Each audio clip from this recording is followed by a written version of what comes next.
People are super excited because if these photos actually show Noah's Ark, then they can prove that everything that's written in the Bible about this whole event is actually true. Here it is, a huge boat-shaped object sitting below the ground in the mountains of Ararat in Turkey. Thousands of years ago, a massive flood engulfed the earth. It wiped out everything in its path, except for those who were inside a giant boat called Noah's Ark.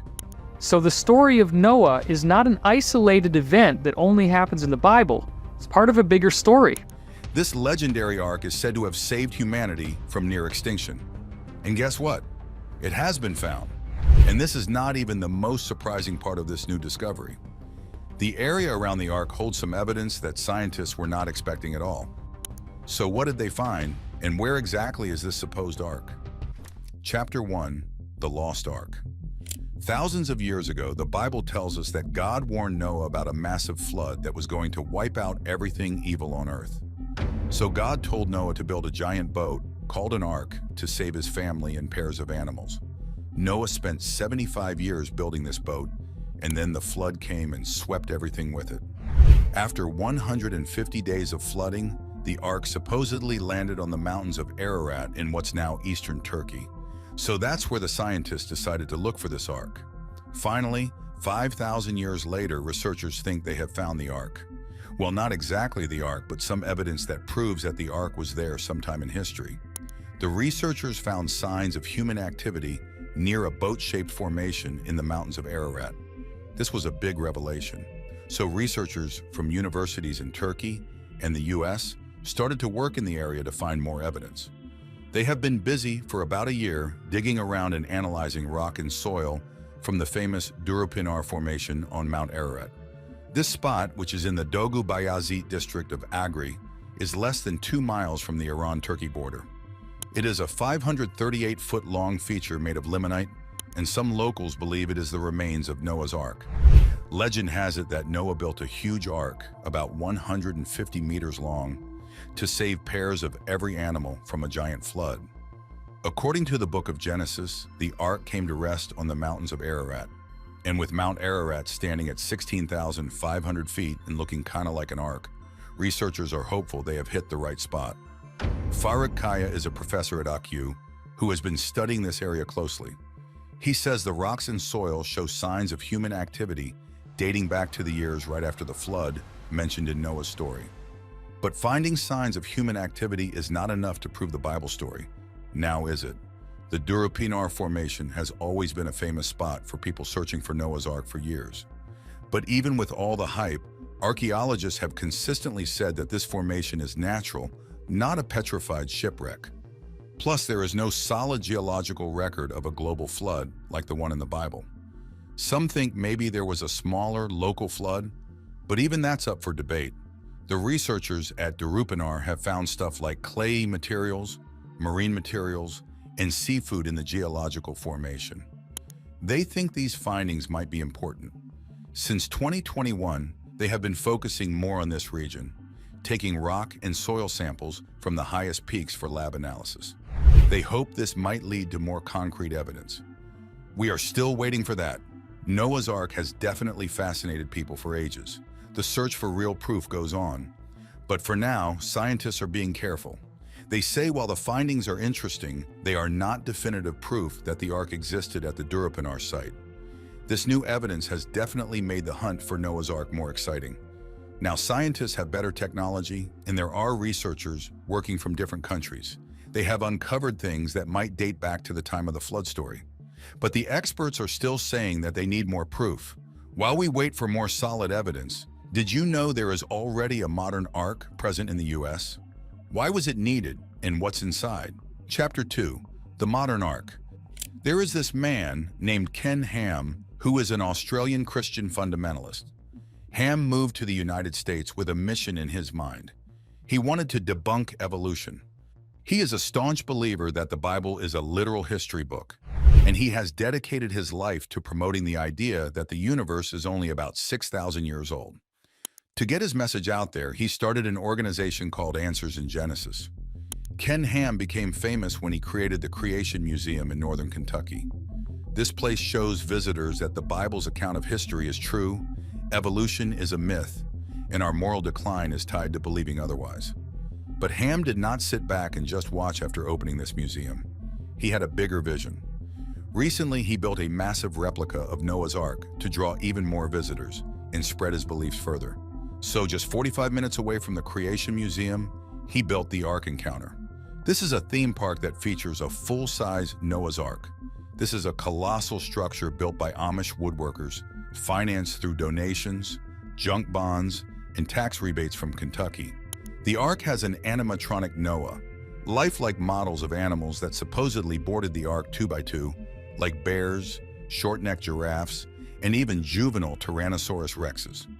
Ham and his team have created not just a gigantic landmark, but a powerful promotional tool for their version of Christian fundamentalism, known as Young Earth or Young Universe creationism. The Ark itself contains 132 bays. Each one of them is 18 feet high and spread across 3 decks. Visitors start on the lowest deck and move up through the Ark via ramps in the center.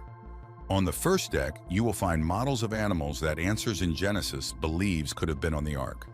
These models represent kinds of animals that, according to AIG, gave rise to the modern animals we see today. The second deck has more animal models, dioramas of Noah's workshop, and a blacksmith. The third deck has displays that show what life might have been like inside and outside the Ark during the flood. Some bays even feature artifacts from the Green Collection.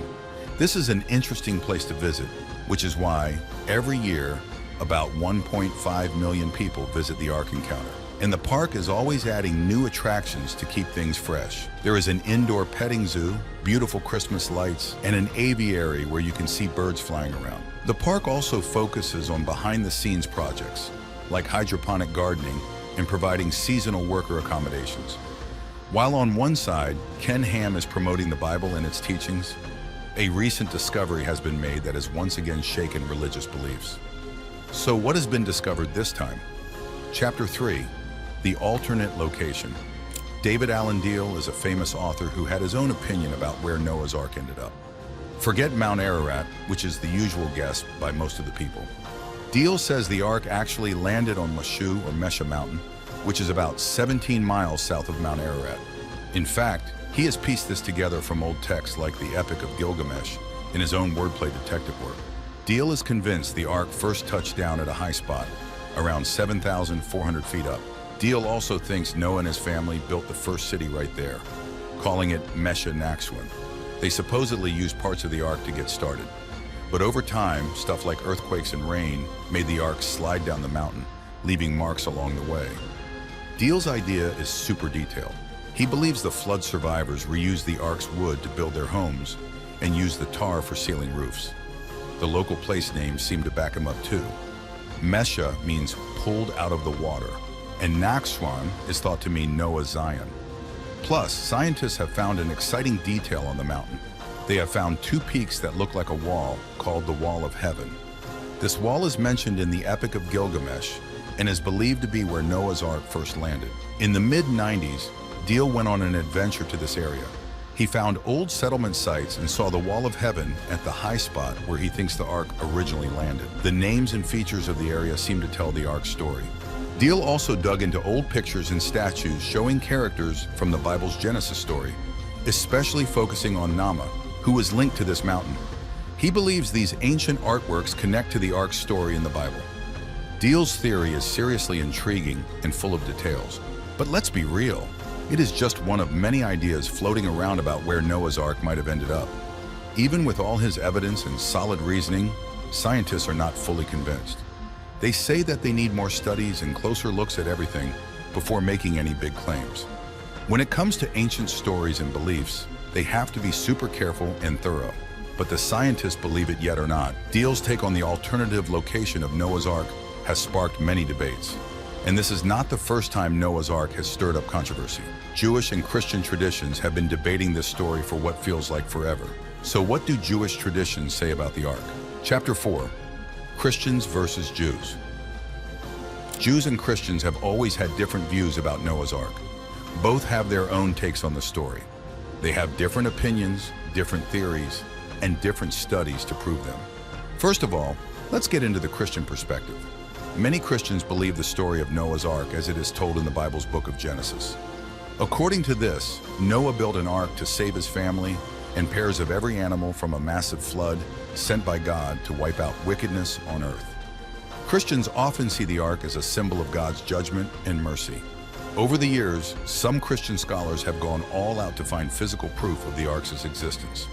There have been numerous expeditions to Mount Ararat, with some explorers claiming to have found remnants of the ark. However, these claims are often controversial and lack solid evidence. For example, in the 1950s, French explorer Fernand Navarre claimed to have found a piece of wood high on Mount Ararat, which he said was part of the ark. While some Christians thought this was the proof they needed, scientists debunked it. They said that the wood was much younger than it needed to be to match the ark's timeline. Now, what's the Jewish perspective? In Judaism, the story of Noah's Ark is also significant, but is often interpreted more metaphorically. Many Jewish scholars see the Ark story as a moral lesson rather than a literal historical event. Jews focus more on ethical and spiritual lessons rather than hunting down physical evidence. There are also contemporary Jewish scholars who have debated the story's origins and its meanings. Some suggest that the flood story in Genesis was influenced by older Mesopotamian myths, like the Epic of Gilgamesh. This perspective leads to interesting discussions about how these ancient stories were adapted and integrated into Jewish tradition. Now let's talk about the modern debates. Both religious and secular scholars have been digging into the flood story, trying to figure out what's what. Some believe there was a real, massive flood in ancient times, but it might have been more localized rather than global. Geological studies have shown evidence of significant flooding in the ancient Near East, which could have inspired the story. For example, Robert Ballard, who is an underwater archaeologist famous for finding the Titanic, suggested that a great flood around the Black Sea area could have been the basis for the flood myths. His studies indicate that a massive and sudden flood happened there about 7,000 years ago, which might align with the timeline of Noah's story. Statements from scholars like Ballard have further sparked ongoing debates. Some Christian groups see these findings as potential proof of the biblical flood, while others argue it does not quite match the Bible's description. Jewish scholars, meanwhile, often take these studies in stride. They focus on the narrative's moral lessons rather than its historical accuracy. There are also interfaith dialogues where Jewish and Christian scholars come together to discuss their views on Noah's Ark. These discussions can get pretty heated, but they are also fascinating. They talk about how each tradition interprets the story, the different emphases on metaphor versus literal truth, and what each can learn from the other's perspective. So where does this leave us? Well, the debates between Jewish and Christian traditions about Noah's Ark are not going away anytime soon. What we can do is do our own research. Did you know many other cultures share the same story of a massive flood? Chapter 5, Stories from the Past. There have been many flood stories from around the world that all seem to tell a similar story to that of Noah's Ark. In fact, each culture has its own version of a massive, world-changing flood. Even though the details differ, the themes are strikingly similar. For example, we have the Eridu Genesis from Mesopotamia. This is one of the oldest flood stories out there and likely influenced other stories in the region, like the famous Epic of Gilgamesh and the Genesis flood story in the Hebrew Bible. Then moving over to China and Egypt, you will find flood stories featuring characters like Nuwa and the sun god Ra. These myths usually involve a handful of survivors who are either saved by the gods or have some divine task to restart the human race. Ancient Greece has a similar story with Deucalion and Pyrrha, who survive a flood in a chest that lands on a high mountain. Even in ancient Hawaii, there is a story of Nu building a big canoe to escape a flood, ending up on Mauna Kea. Now, the Epic of Gilgamesh, which is one of the oldest stories we know of, includes a flood narrative that is a lot like Noah's story. Both talk about gods deciding to wipe out humanity, and then they picked one family to survive, who built a huge boat and saved animals. But there are some differences too. In Noah's story, he survives because he is a righteous man. In the Gilgamesh story, Utnapishtim survives because he is wise and favored by the gods. Another ancient story is the Atrahasis epic, which was discovered in the 19th century. It is even older than the Gilgamesh story and shares many elements with both Gilgamesh and the Genesis flood story. These include the gods being angry, the survivors building a boat and starting over after a giant flood. Both the Atrahasis and Genesis stories mention getting a 7-day warning about the flood, building a boat, and sending out birds to find dry land. All these stories from all different places and times speak about the power of the gods, the survival of a few, and the idea of a fresh start after a disaster. It is pretty clear that the concept of a great flood wiping out the world and starting anew is something many cultures have pondered and shared. But is this story even true? And does the Ark really exist in this world? Chapter 6. Does this Ark really exist? Noah's Ark is one of those stories that everyone seems to know. It is the story of how God got so fed up with humanity that he decided to flood the earth, wiping out almost everyone except for Noah, his family, and pairs of all animals, who rode out the storm in a massive wooden boat. For those who take the Bible as literal history, finding the Ark would be the ultimate proof. This has led to numerous expeditions to places like Mount Ararat in Armenia, where the Ark is said to have come to rest. But is there any solid evidence that the Ark actually existed? Back in 1876, a British politician named James Bryce climbed Mount Ararat and claimed to have found a piece of wood that he believed came from the Ark. More recently, in the 1940s, an optometrist said he spotted the Ark in a rock formation on the mountain. And in the early 2000s, some evangelical pastors claimed to have found petrified wood at the peak. These stories pop up fairly often, but they are usually met with skepticism from serious archaeologists and biblical scholars. Jody Magnus, who is an archaeologist and National Geographic explorer, is pretty clear on this.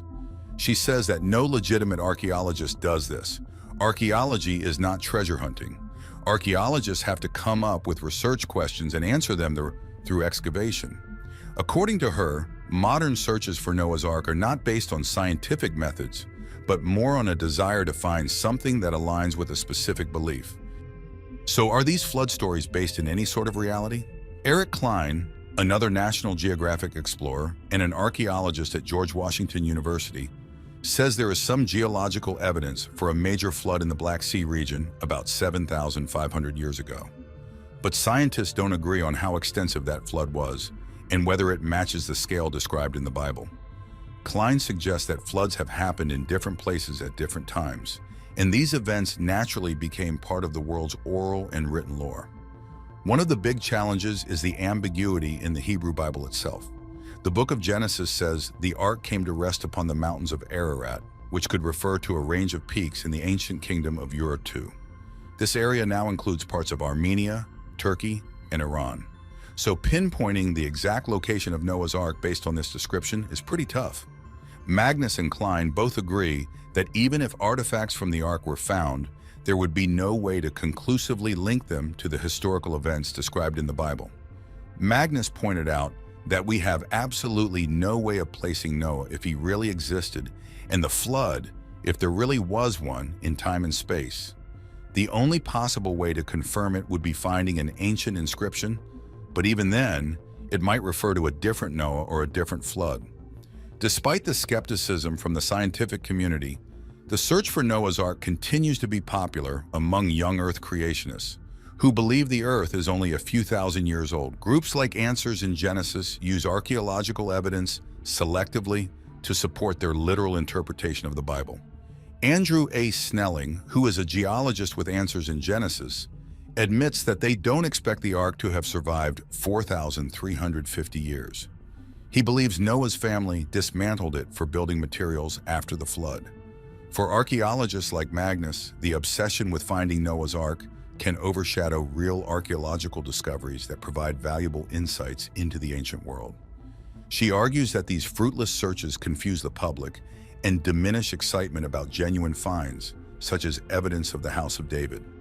Eric Klein also believes that they are not Indiana Jones. He says that they are having fun. It is a whole procedure and they have to do it scientifically. Klein has spent years trying to debunk the so-called biblical evidence, but eventually decided to focus on his own research and educating those open to scientific results. He is currently excavating an 18th century BC Canaanite palace in northern Israel, which, while not as sensational as Noah's Ark, offers crucial insights into international relations from almost 4,000 years ago. So will we ever find Noah's Ark? Probably not. But that does not mean this story holds no significance. It is a religious heritage. It has left a legacy.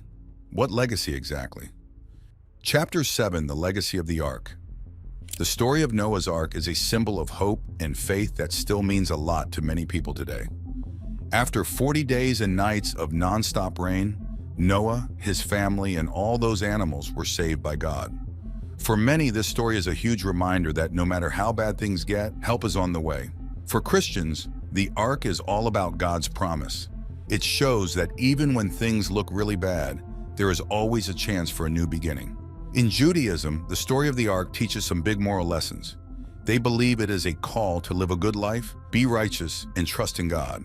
The story shows that God is fair and will take care of those who follow him. Muslims also hold Noah in high regard. The Quran tells the story of the Ark and talks about God's mercy and the importance of staying faithful. According to Muslims, if you stick with God, you will be rewarded no matter how tough things get. But the Ark's legacy goes beyond just religious teachings. It is a symbol of human strength and the idea that we can start fresh after facing tough times. The story has been retold in books, movies, and TV shows, each one reinforcing its timeless message of survival and new beginnings.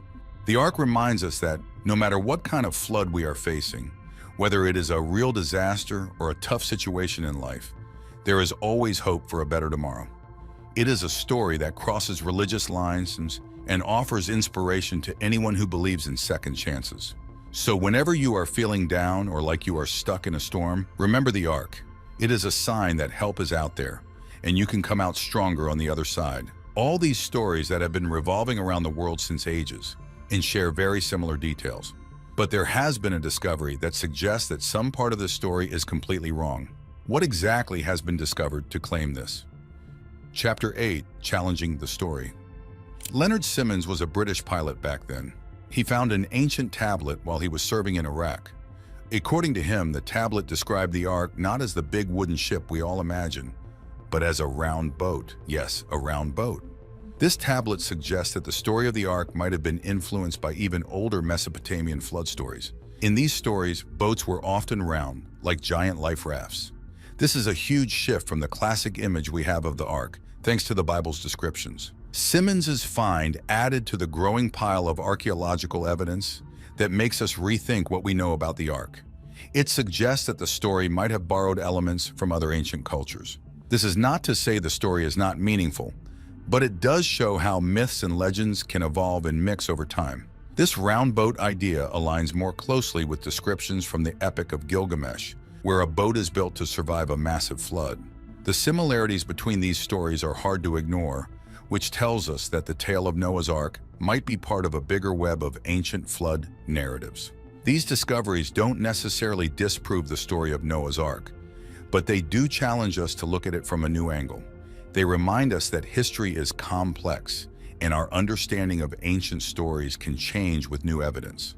It also teaches us that we need to keep our minds open and appreciate how different cultures might have shared and shaped these epic tales.